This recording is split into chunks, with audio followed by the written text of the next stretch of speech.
Nós voltamos aqui ao papo com o escritor mais lido dessa década, com um novo livro dele, O Homem Mais Inteligente da História, que é Jesus.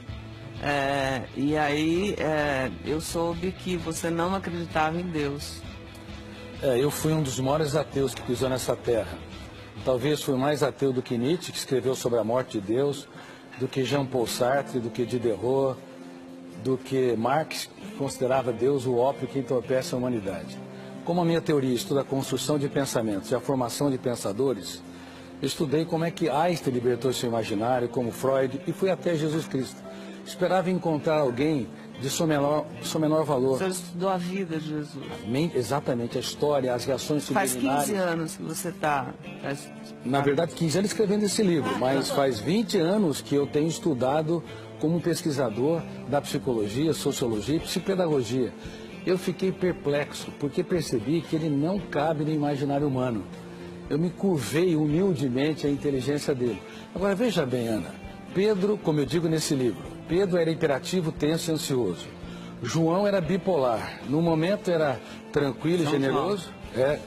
No outro momento, ele era, antes de se tornar o que era o apóstolo. Pedro mesmo? Pedro era imperativo, tenso e ansioso. Se fosse um aluno nos dias de hoje, todo professor queria vê-lo a quilômetros de distância da sua sala de aula. João flutuava. No momento era amoroso, no outro queria destruir aqueles que não andavam com Jesus. Tomé era paranoico e inseguro. Mateus era corrupto. Talvez, se tivesse nos dias de hoje, quem sabe estaria até na Lava Jato. E Judas, o que era? E Judas Iscariotes era dissimulador. Quem é que conseguiria escolher um time desses para executar o maior projeto da sua vida? Mas por incrível que pareça, para espanto das ciências, ele transformava pedras brutas em obras-primas. E eu fui às lágrimas ao perceber o que esses jovens eram antes e no que eles se tornaram. Foram apóstolos da sabedoria, da generosidade, da sensibilidade. Graças ao carinho, ao amor, ao e à dedicação de como Jesus. Aquela professora e muito mais. Ele não teve medo de chorar diante deles.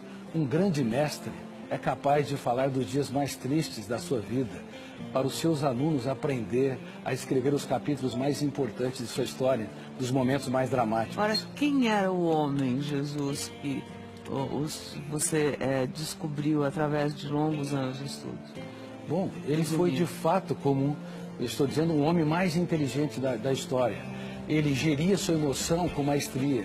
Ele conseguia fazer poesia no caos. Ele transformava prostitutas em rainhas. Nós vimos aquele exemplo daquele jovem machucando a sua namorada. Ele era tão generoso que era capaz de transformar quem estava à margem da sociedade num príncipe ou numa princesa. E eu me perguntava, que homem era este? Inclusive, quando Judas o beija, ele fala, amigo, para que vieste?